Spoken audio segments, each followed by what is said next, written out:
Lo que estás a punto de descubrir va a cambiar todo lo que creías saber sobre uno de los misterios más extraños de la historia. Por décadas, investigadores, conspiracionistas y científicos han dado muchísimas explicaciones sobre lo que pasó en esa montaña helada, desde encuentros con extraterrestres hasta experimentos militares secretos, pasando por avalanchas y fuerzas sobrenaturales. Cada teoría parecía dejar preguntas importantes sin responder. Pero gracias a los avances en inteligencia artificial y a documentos que acaban de desclasificar, por fin se ha podido armar el rompecabezas de la aterradora verdad. ¡Vamos a darle! En enero de 1959, un grupo de 10 aventureros soviéticos se lanzó a una retadora expedición de esquí por los lejanos montes Urales, el equipo, liderado por Igor Dyatlov, un estudiante de ingeniería de 23 años, apasionado por la exploración. Estaba muy bien entrenado y contaba con la certificación del Comité de Cultura Física de la ciudad de Sverdlovsk, famoso por formar a los senderistas y esquiadores más resistentes de la Unión Soviética. Su meta era recorrer las poco exploradas laderas del Monte Otorten, una cumbre cubierta de hielo y leyendas. La expedición de 16 días exigió una preparación muy cuidadosa. Planearon rutas, empacaron todo lo necesario y se prepararon para el frío extremo. Pero la naturaleza les tenía preparada otra cosa. A los pocos días de empezar, uno de los miembros del grupo se enfermó y tuvo que regresarse, pero los otros 9 siguieron adelante, enfrentando tormentas de nieve y montones de nieve muy altos, cuando no regresaron en la fecha que habían dicho. Mandaron equipos de búsqueda. Lo que encontraron se convertiría en una de las historias más escalofriantes de la Unión Soviética. En la ladera de Kolatskhl, la casa de campaña de los excursionistas estaba medio caída y casi cubierta por la nieve. Lo más raro de todo era la casa de campaña. La habían rasgado desde adentro para salir. Adentro, encontraron sus cosas: botas, ropa de frío y comida. Todo intacto, lo que hacía pensar que salieron a toda prisa. Afuera, un rastro de huellas se alejaba del campamento. Lo extraño es que las huellas no eran de botas para la nieve, sino de pies descalzos. Y estaban todas desordenadas y sin un rumbo fijo. Unos excursionistas con experiencia no harían algo así. Algo había arruinado su expedición, metiéndolos en una carrera caótica de la que ninguno saldría vivo. Días después, cuando la nieve no paraba y el viento helado no dejaba trabajar a los rescatistas, encontraron las primeras señales de la tragedia. Ahí, tirados en el suelo congelado, estaban 2 cuerpos casi desnudos, sin zapatos, con la piel pálida que resaltaba contra el blanco de la nieve. Era una escena que no parecía real. ¿Cómo es que estos excursionistas tan experimentados, preparados para el peor de los climas, terminaron así, tan indefensos, expuestos a un frío que te congela los huesos? Las pistas no tenían ninguna lógica. Uno de ellos tenía quemaduras profundas en las manos, pero su ropa no estaba quemada. Otro tenía los dedos lastimados como si él mismo se lo hubiera hecho. Encontraron un cuerpo congelado a medio camino, como si estuviera gateando, con los puños cerrados. Como si estuviera buscando una última salvación, por cómo estaban sus cuerpos. Se notaba que habían sufrido mucho y que estaban agotadísimos. No había señales de que alguien los hubiera atacado, ni heridas de armas o animales. Más bien, las heridas parecían ser por golpes fuertes, daños internos muy raros y una congelación muy severa. Salieron de la casa de campaña como locos, corriendo hacia la nada, sin pensar ni prepararse. Dejar tu refugio en esas condiciones era buscar la muerte. ¿Qué los hizo perder la cabeza y las ganas de vivir? Esa escena congelada contaba una historia de un miedo pero tan profundo, que les ganó a todas sus ganas de sobrevivir. Estos excursionistas que sabían lo que hacían y estaban bien preparados. Dejaron todo seguridad, calor y ropa en una carrera a ciegas, buscando un refugio que nunca encontraron. Conforme los rescatistas fueron encontrando más cuerpos regados por el bosque y en una barranca más abajo, el misterio se hacía más y más grande. Las preguntas se acumulaban más que la nieve. ¿Qué cosa invisible andaba rondando por esa montaña? ¿Qué fuerza les destrozó la mente y el cuerpo a 9 jóvenes aventureros? Las respuestas se quedarían escondidas bajo capas de hielo. Nieve y tiempo, hasta que décadas después. Nuevas pruebas harían que el terror se viera clarito y diera todavía más miedo. La investigación oficial arrancó en cuanto encontraron los primeros cuerpos, para los investigadores soviéticos. Estos no eran solo detalles raros, eran pistas que no tenían ningún sentido. Los excursionistas llevaban diarios muy detallados y varias cámaras. Lo último que escribieron en sus diarios era de lo más normal, puras bromas. Planes para el camino que seguía y hasta una nota chistosa sobre unos muñecos de nieve en las montañas, que después dio pie a las teorías del Yeti. Las últimas fotos que tomaron eran de momentos de su viaje, con el grupo sonriendo, aunque el clima se estaba poniendo feo. Pero los últimos rollos eran más extraños. Imágenes borrosas tomadas de noche, chance de unas luces brillantes en el cielo. Hasta hoy, algunos creen que eran bolas de fuego o pruebas de armas secretas. Aunque otros dicen que simplemente eran fotos que salieron mal por las condiciones tan difíciles.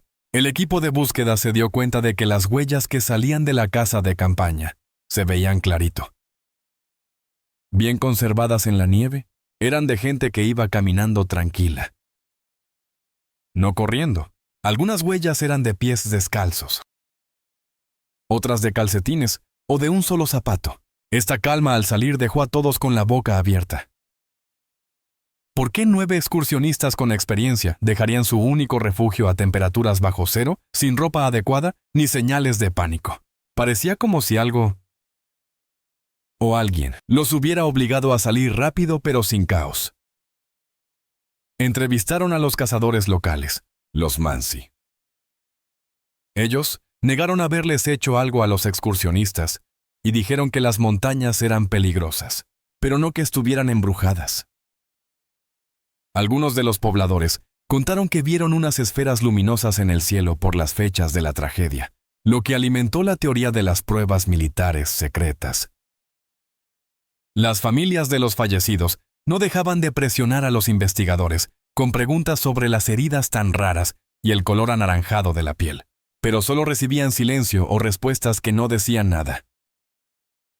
Para mayo de 1959, después de semanas de pruebas confusas y de que la gente no paraba de hablar del tema, el caso se cerró de repente. La conclusión oficial fue que los excursionistas murieron por una fuerza natural desconocida e insuperable. La frase era a propósito muy vaga, una forma de la burocracia de decir que no tenían ni idea sin meterse en problemas políticos. Y con eso, sellaron los expedientes y los guardaron bajo llave. Para las familias, esa explicación no explicaba nada. Para la gente, era echarle más leña al fuego de los rumores. ¿Por qué clasificaron los expedientes? ¿Por qué mencionaron la radiación pero nunca lo explicaron? ¿Por qué 9 jóvenes habían muerto en circunstancias que parecían sacadas de una película de terror? La investigación pudo haber terminado.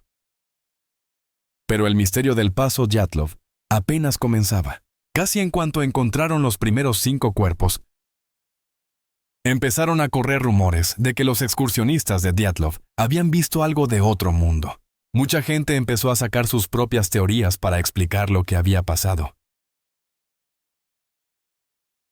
El incidente del Paso Dyatlov se ha vuelto menos un misterio y más un espejo, donde se reflejan los miedos, las obsesiones y las preguntas sin respuesta de cada generación que ha intentado resolverlo. Desde 1959, se han propuesto un montón de teorías, cada una prometiendo darle sentido a los detalles más escalofriantes, la casa de campaña rota, las huellas de pies descalzos. Por décadas, ninguna explicación parecía encajar del todo. En lugar de eso, el misterio de Dyatlov dio pie a todo un catálogo de posibilidades. Una de las primeras teorías que pegó con fuerza fue que los excursionistas se habían topado con algo que no era de este planeta. Varios habitantes de los pueblos cercanos a los montes Urales declararon después que vieron unas extrañas esferas brillantes que se movían lentamente por el cielo nocturno durante la misma semana en que el grupo de Dyatlov desapareció. Describieron estas luces como anaranjadas o rojizas, demasiado grandes para ser bengalas, demasiado lentas para ser meteoritos y que duraban mucho más que la luz de un avión. Para muchos, esto era la prueba definitiva. El grupo había visto un ovni, intentó grabarlo y pagó las consecuencias. La investigación oficial tomó nota de los reportes de las esferas brillantes, pero nunca los investigó a fondo. Para los que no creían en eso, ese silencio parecía una forma de ocultar la verdad. A partir de ahí, la idea del ovni se hizo súper popular. En la mente de la gente de la Rusia de la Guerra Fría, donde todo era secreto y los fenómenos extraños se explicaban de cualquier manera. Era fácil imaginar a los excursionistas encontrándose con una nave extraterrestre o una prueba de armas que salió mal. Los que apoyaban esta idea señalaban la extraña coloración anaranjada de algunos cuerpos, la lengua y los ojos que le faltaban a Lyudmila Dubinina, y el hecho de que los excursionistas cortaran su propia casa de campaña para salir como señales de que algo aterrador e inexplicable los había obligado a huir. Las explicaciones paranormales iban más allá de los ovnis. Se habló de los rayos globulares. Un fenómeno atmosférico raro, pero real, como una posible causa natural de las esferas brillantes. Si una esfera de plasma hubiera aparecido cerca de la casa de campaña, podría haber asustado a los excursionistas y haberlos hecho correr. Aún así, los rayos globulares suelen desaparecer rápido y casi nunca dejan daños físicos duraderos. No explicaba las heridas tan graves. Luego vino la teoría del Yeti. Un periódico soviético, con ganas de un titular que vendiera, publicó un artículo diciendo que las muertes eran obra del abominable hombre de las nieves. Algunos decían que en unas fotos borrosas de los excursionistas se veía una figura humanoide y sombría en la cima de una montaña. Los estaba acechando una criatura gigante. La idea atrapó a la gente. Pero los investigadores no encontraron marcas de garras, ni huellas, ni señales de pelea. La teoría del Yeti se quedó como un chisme de periódico, en lugar de una explicación seria. Aún así, las teorías paranormales no desaparecían. Ofrecían una historia fácil de creer: luces misteriosas, heridas extrañas, secretos soviéticos. En una época en la que la gente no confiaba en las versiones oficiales, lo sobrenatural parecía casi más creíble que cualquier otra cosa. Y antes de seguir descubriendo este fascinante hallazgo, no te olvides de suscribirte y darle a la campanita para que no te pierdas ninguno de nuestros próximos episodios. Y compártelo con tus amigos. Eso ayuda mucho al canal, y me emociona seguir trayéndote contenido increíble. Si no fueron extraterrestres, entonces quizás los culpables fueron humanos. Otra línea de pensamiento sugería que los excursionistas de Dyatlov se convirtieron en víctimas accidentales de pruebas militares soviéticas, los montes Urales. Por ser remotos y poco poblados, se usaban a menudo para experimentos secretos. Una teoría involucra minas de paracaídas, que son explosivos que se lanzan desde aviones y detonan justo antes de tocar el suelo. Este tipo de explosiones pueden causar traumas internos, sin dejar heridas externas visibles. Esto coincide de manera escalofriante con los resultados de las autopsias de excursionistas como Solotaryov y Thibaut Brignol. Las quemaduras en Dubinina y Kolevatov también podrían haber sido causadas por el calor de una explosión. Otro punto apunta a la radiación. Los investigadores registraron niveles elevados de radiación en la ropa de algunos de los excursionistas, y reportes posteriores indicaron que algunas prendas brillaban bajo la luz ultravioleta. Si bien es cierto que 2 de los excursionistas habían trabajado antes en instalaciones nucleares y podrían haber llevado ropa contaminada, los teóricos de la conspiración argumentan que esto era demasiada coincidencia. Para ellos, sugería que los excursionistas se habían metido en una zona de pruebas relacionadas con la radiación, quizás de un arma con energía nuclear, y fueron silenciados. Lo que apoya la hipótesis militar es el comportamiento extraño de la propia investigación, después de que encontraron los cuerpos. El caso se cerró rápidamente. Los expedientes fueron sellados. A los testigos se les dijo que no hablaran de los detalles, oficialmente. Se dictaminó que las muertes fueron el resultado de una fuerza irresistible desconocida, una frase tan vaga que solo aumentó la sospecha. ¿Por qué las autoridades soviéticas dejarían el caso tan abierto, a menos que tuvieran algo que ocultar? Algunos incluso sugieren que los excursionistas fueron confundidos con espías, o que murieron accidentalmente durante maniobras militares, y el gobierno enterró la verdad. En un clima de guerra fría definido por la paranoia, no era difícil imaginar a 9 estudiantes comunes convirtiéndose en daño colateral en la maquinaria del secreto. Mientras que los ovnis y los encubrimientos militares echaban a volar la imaginación. Investigadores posteriores buscaron explicaciones en el entorno natural de los Urales. Una idea se centró en los vientos catabáticos, que son corrientes de aire descendentes, repentinas y muy fuertes, que pueden bajar por las laderas de las montañas a velocidades aterradoras. Se han registrado vientos así en las zonas polares, capaces de aplastar casas de campaña y matar a exploradores. Si una ráfaga catabática hubiera golpeado el campamento de Dyatlov, los excursionistas podrían haber tenido solo segundos para reaccionar, cortando la casa de campaña para salir y evitar morir asfixiados o aplastados. Una teoría relacionada tiene que ver con el infrasonido, que son vibraciones de baja frecuencia que se producen cuando el viento pasa sobre una montaña, aunque no se pueden oír. Se ha demostrado que el infrasonido puede causar mareos, náuseas y una sensación abrumadora de miedo. Un estudio sugirió que los excursionistas, bombardeados por el infrasonido generado por la cima, en forma de cúpula de Kolatsyaklo, podrían haber entrado en pánico y huido en la noche sin sus botas ni abrigos. Estas teorías ambientales tienen la ventaja de explicar el comportamiento aparentemente irracional.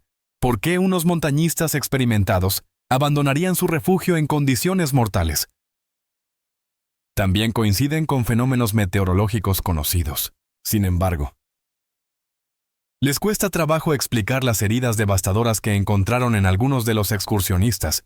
Un viento fuerte puede causar desorientación, pero no te aplasta las costillas ni te fractura el cráneo. En los primeros días de la investigación, por un momento se sospechó de los Mansi, el pueblo indígena que vivía y cazaba en la zona. ¿Podrían los excursionistas haber entrado en tierras sagradas y provocado un ataque? La teoría se descartó rápidamente. Los Mansi fueron de los primeros en unirse a la búsqueda y expresaron su tristeza por la tragedia. No se encontró ninguna prueba de un ataque humano, ni heridas de defensa, ni marcas de armas. Aún así, la posibilidad de un conflicto humano quedó en la imaginación de algunos que buscaban un culpable. También se consideró la idea de un ataque de animales. En los Urales hay osos y lobos, pero los rescatistas no encontraron huellas alrededor de la casa de campaña, ni de los cuerpos. Lo que hizo que el incidente del paso Dyatlov fuera tan inquietante no fueron solo las muertes, sino la falta de respuestas. Cada detalle extraño, esferas luminosas, rastros de radiación, heridas internas y partes del cuerpo faltantes, parecían necesitar una explicación. Y como no había pruebas claras, las teorías llenaron ese vacío. Durante décadas, investigadores, periodistas y detectives de sillón propusieron un escenario tras otro. ninguno del todo convincente. Cada uno dejando huecos que otra teoría intentaría llenar. Si estas teorías no pudieron explicarlo, ¿cuál es entonces la explicación perfecta para este incidente? Décadas después del incidente, mientras el misterio del paso Dyatlov seguía en la mente de la gente, nuevas técnicas forenses empezaron a destapar viejas suposiciones. En las primeras investigaciones del incidente de 1959, se encontraron rastros de radiación elevada en la ropa y el equipo de algunos de los excursionistas.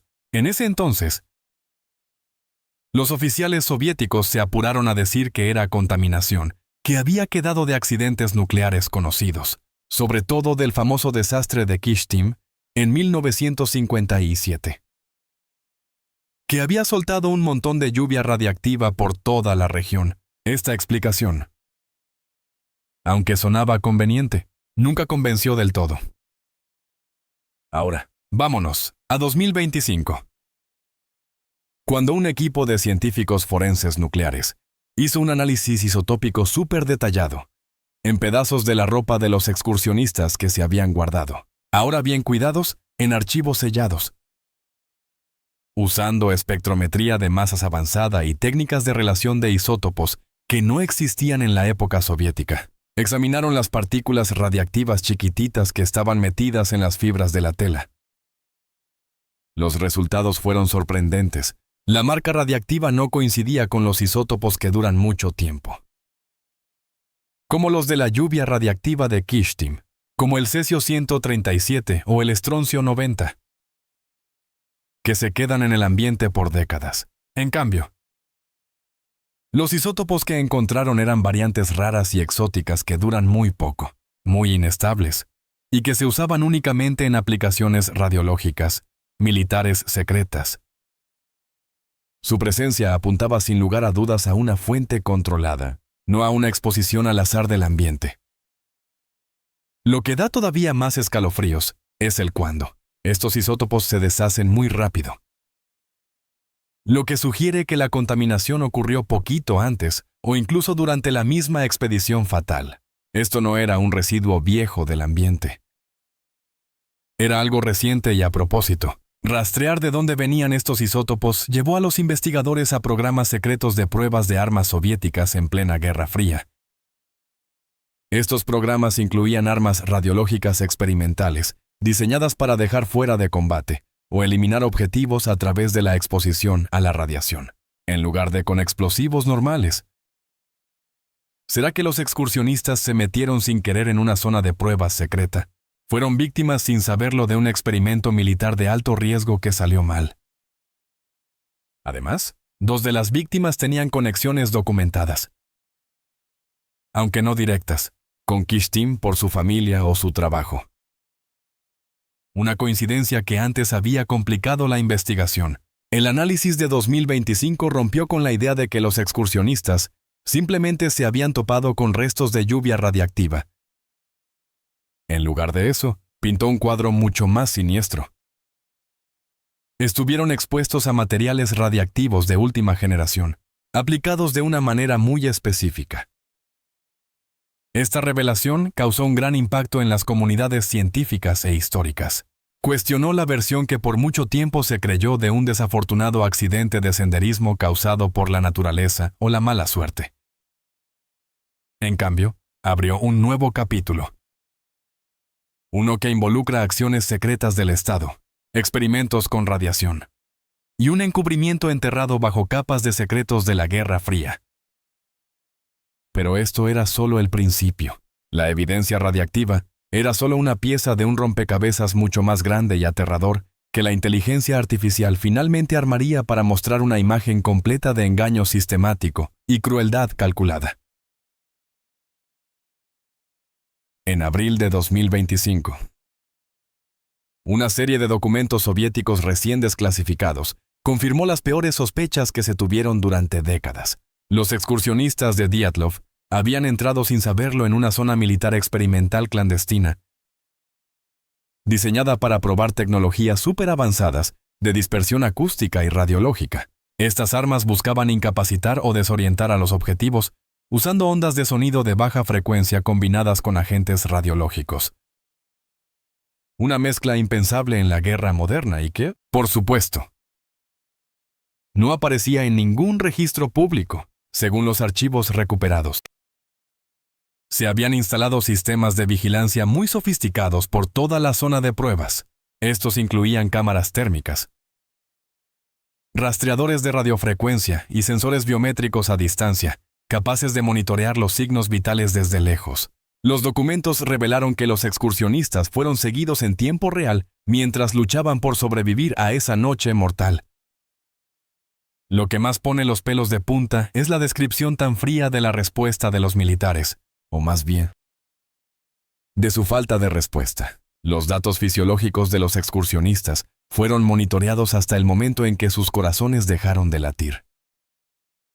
Sus temperaturas corporales cayeron en picada y sus funciones neurológicas fallaron. Y sin embargo, nunca se envió una misión de rescate. No se comunicó ninguna advertencia o evacuación a ninguna autoridad civil.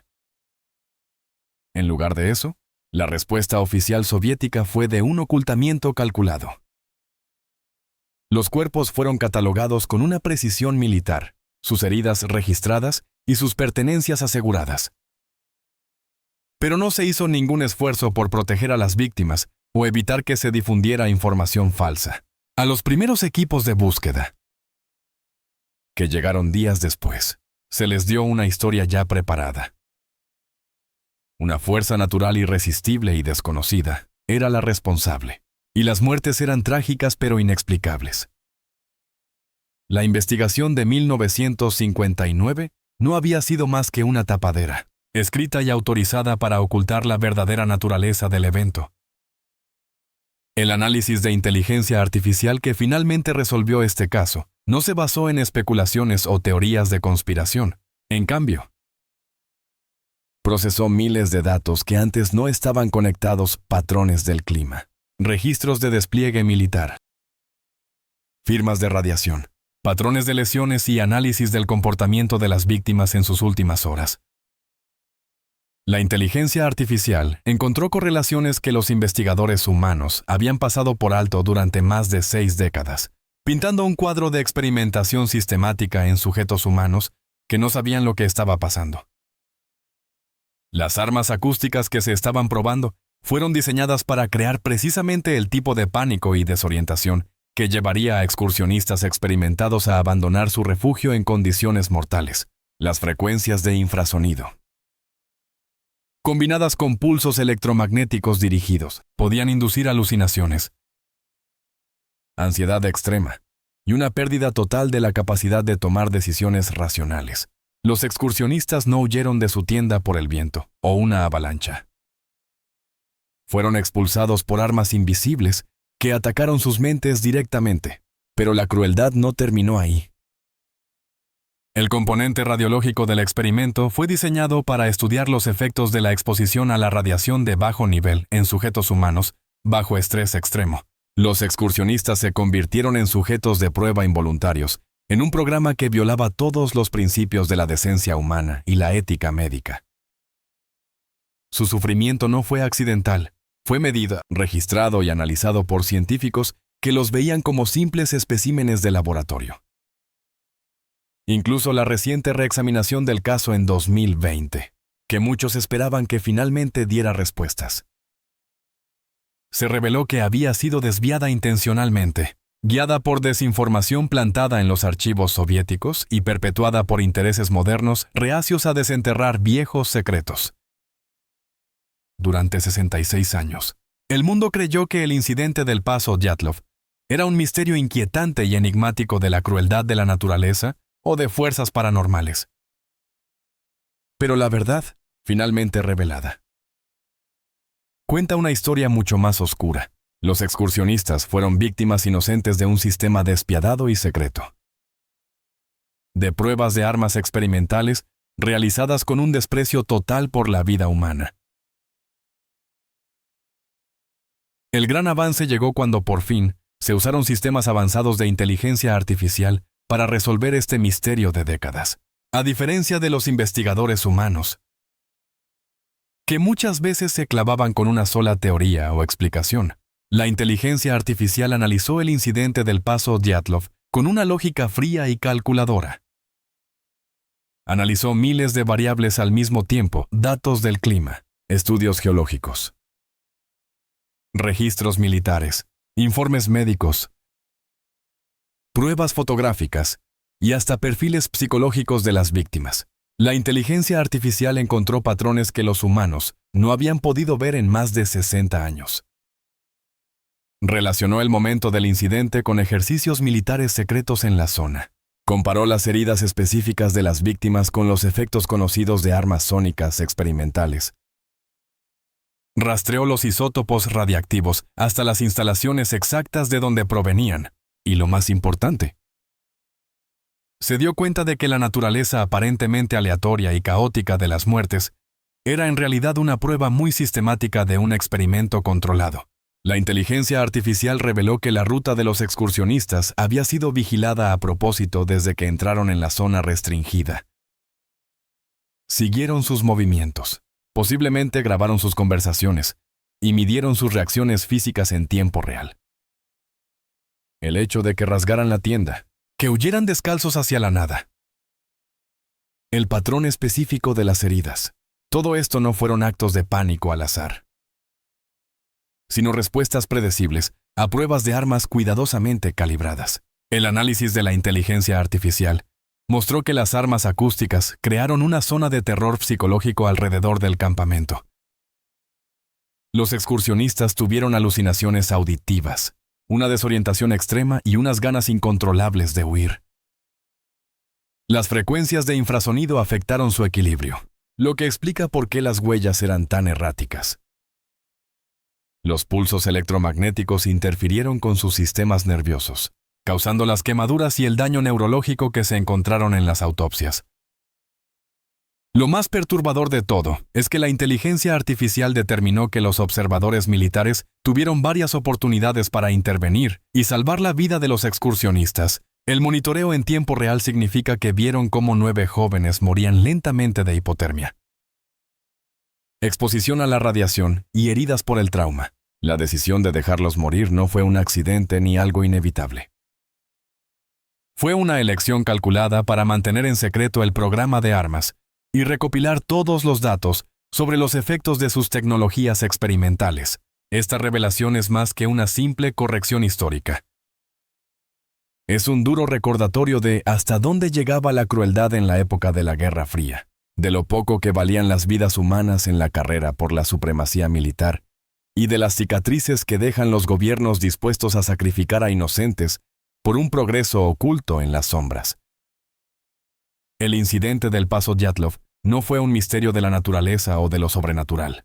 Fue un crimen contra la humanidad, cometido por un sistema que valoraba más el desarrollo de armas que la vida humana. La inteligencia artificial que resolvió este misterio no solo aclaró un caso sin resolver, sino que expuso la falta de moral de un régimen dispuesto a usar a sus propios ciudadanos como conejillos de indias. El incidente del paso Dyatlov es un monumento a las víctimas de la experimentación patrocinada por el Estado. Un recordatorio de que los peores monstruos a menudo son los que se esconden detrás de la autoridad del gobierno y la justificación de la seguridad nacional. ¿Crees que la verdad debería haberse quedado enterrada? Comparte lo que piensas en los comentarios. Gracias por ver este video con nosotros. Y nos vemos en el próximo. Gracias por estar con nosotros. Deja un comentario, dale me gusta para mostrar tu apoyo y recuerda suscribirte para más videos emocionantes. Nos vemos la próxima vez.